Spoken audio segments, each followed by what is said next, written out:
CM ಗೊಂದಲ ಏನಿದೆ sir? ಈಗ ಹೈಕಮಾಂಡ್ ಇತ್ಯರ್ಥ ಮಾಡತ್ತಾದ್ರೆ ಮಲ್ಲಿಕಾರ್ಜುನ್ ಖರ್ಗೆ ಅವರು ಎಐಸಿಸಿ ಅಧ್ಯಕ್ಷ ಆಗಿದ್ದಾರೆ, ಕನ್ನಡಿಗರಾಗಿದ್ದಾರೆ, ಅವ್ರಿಗೆ ಇಲ್ಲಿನಂತ ಜನರ ಪರಿಸ್ಥಿತಿ ಗೊತ್ತಿದೆ. ಅವರು ಒಂದು ಮನಸ್ಸು ಮಾಡಿದಿದ್ರೆ ಆಗೋಗಿರ್ತಿತ್ತು ಇಷ್ಟೊಳಗಡೆ. ಆದ್ರೆ ಅವ್ರಿಗೆ ದಲಿತರೇ ಸಿಎಂ ಆಗಬೇಕು ಅನ್ನೋ ಒಂದು ಲೆಕ್ಕಾಚಾರದಲ್ಲಿ ಏನಾದ್ರು ಅವರೇ ಮುಂದೂಡಿಸ್ತಾ ಇದ್ದಾರಾ ಅನ್ನೋದು ಪ್ರಶ್ನೆ ಸರ್. ಬಹಳಷ್ಟು ಮಾಹಿತಿಗಳು ನಮಗಿಲ್ಲ. ಮುಖ್ಯಮಂತ್ರಿಗಳ ವಿಚಾರದಲ್ಲಿ ಏನು ಮಾಧ್ಯಮದಲ್ಲೆಲ್ಲ ಬರ್ತಾ ಇದೆ, ಅದು ಬಹಳಷ್ಟು ಮಾಹಿತಿಗಳು ನನಗಂತೂ ಇಲ್ಲ. ಹಾಗಾಗಿ ಅದರ ಬಗ್ಗೆ ಹೆಚ್ಚು ಮಾತನಾಡೋದು ಸಮಂಜಸ ಅಲ್ಲ ಅಂತೇಳಿ ನನಗನ್ಸುತ್ತೆ. ಅದನ್ನು ಅಲ್ಲಿಗೆ ಬಿಟ್ಬಿಡೋಣ. ಏನು ಹೈಕಮಾಂಡ್ನವರು ಏನೆಲ್ಲ ತೀರ್ಮಾನ ತಗೊಳ್ತಾರೆ, ಅವರಿಗೆ ಪ್ರತಿಯೊಂದು ವಿಚಾರಗಳು ರಾಜ್ಯದ ಬಗ್ಗೆ ಗೊತ್ತಿರ್ತಕ್ಕಂಥದ್ದೇ.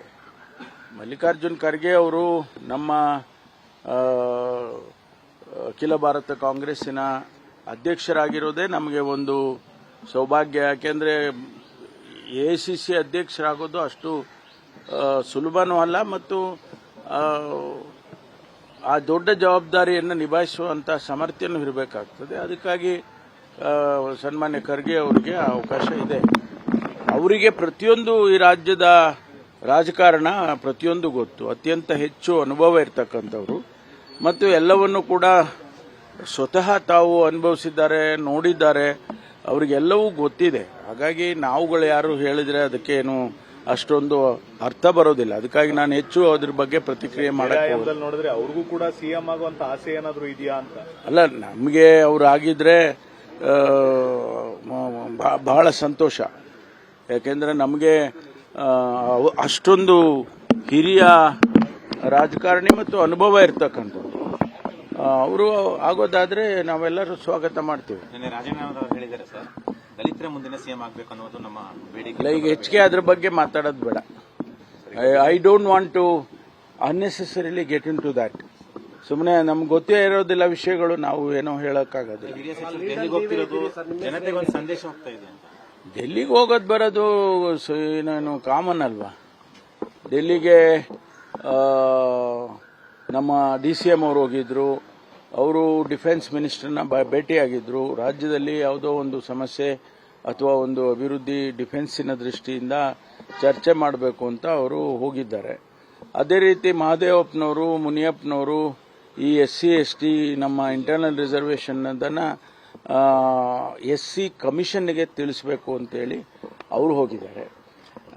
ಅಲ್ಲಿ ಡೆಲ್ಲಿಗೆ ಹೋದಾಗ ನಮ್ದೊಂದು ಸಂಪ್ರದಾಯ, ನಾನು ಹೋದ್ರು ಅಷ್ಟೇ, ಯಾರೇ ಹೋದ್ರು ಅಷ್ಟೇ, ನಮ್ಮ AICC ಕಚೇರಿಗೆ ಭೇಟಿ ಕೊಡ್ತೀವಿ.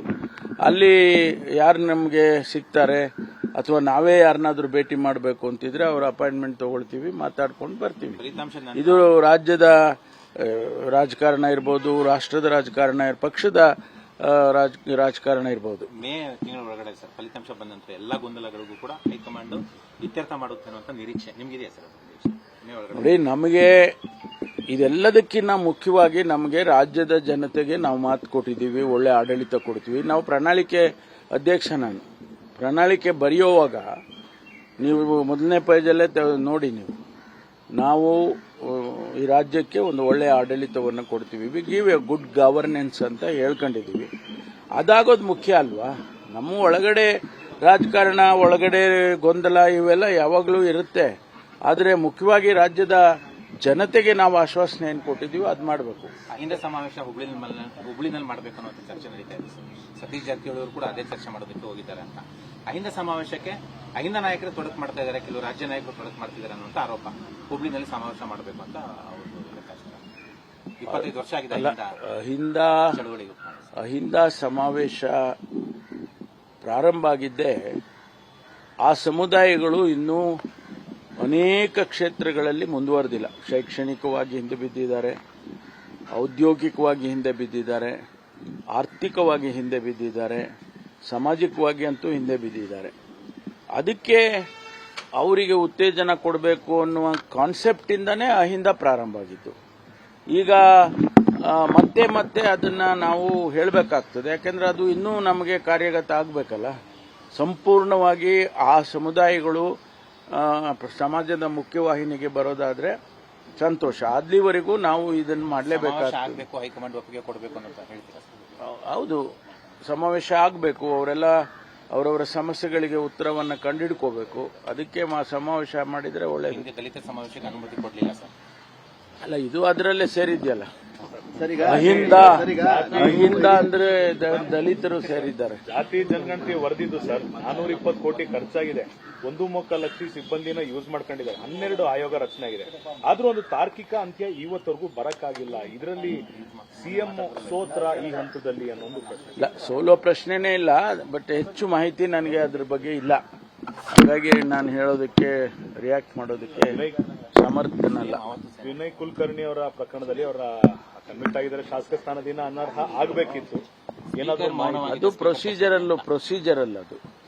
ಅದು ಸ್ಪೀಕರು ಮತ್ತು ಅವರಿಗೆ ಬಿಟ್ಟಿರ್ತಕ್ಕ ಕಾನೂನು ವ್ಯವಸ್ಥೆಯಲ್ಲಿ ಯಾವ ರೀತಿ ಮಾಡಬೇಕು ಅದನ್ನ ಪ್ರೊಸೀಜರಲ್ಲಿ ಮಾಡ್ತಾರೆ.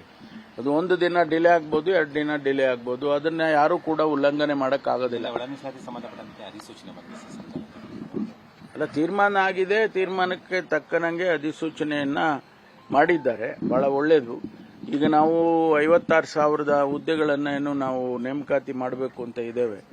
ಈ ಅಧಿಸೂಚನೆ ಆದ ತಕ್ಷಣನೇ ಅವರು ನೋಟಿಫಿಕೇಶನ್ಗಳನ್ನ ಎಲ್ಲ ಇಲಾಖೆಗಳು ಮಾಡ್ತಾರೆ. ಈಗ ನಮ್ಮ ಇಲಾಖೆನಲ್ಲೂ ಕೂಡ 8,000 ಸಿಬ್ಬಂದಿ ನೇಮಕಾತಿ ಮಾಡೋದಕ್ಕೆ ಪ್ರಸ್ತಾವನೆ ಇತ್ತು. ಈಗ ನಾವು ನೋಟಿಫಿಕೇಶನ್ ಇಮಿಡಿಯೇಟ್ ಆಗಿ ಮಾಡ್ತೀವಿ. ಈಗಾಗಲೇ ನಮಗೆ ಫೈನಾನ್ಸ್ನವರು ಕ್ಲಿಯರೆನ್ಸ್ ಕೊಟ್ಟಿದ್ದಾರೆ. ಇಮಿಡಿಯೇಟ್ ಆಗಿ ನೋಟಿಫಿಕೇಶನ್ ಮಾಡ್ತೀವಿ.